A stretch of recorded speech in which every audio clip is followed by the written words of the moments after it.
يا الله.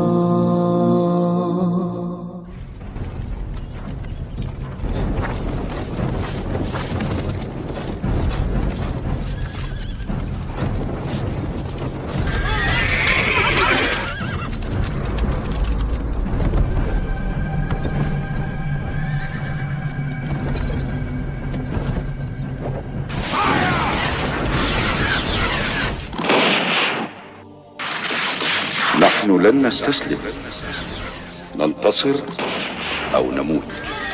إنما الأبطال لا نحمي الرؤوس، إنما للمجد أرخصنا النفوس.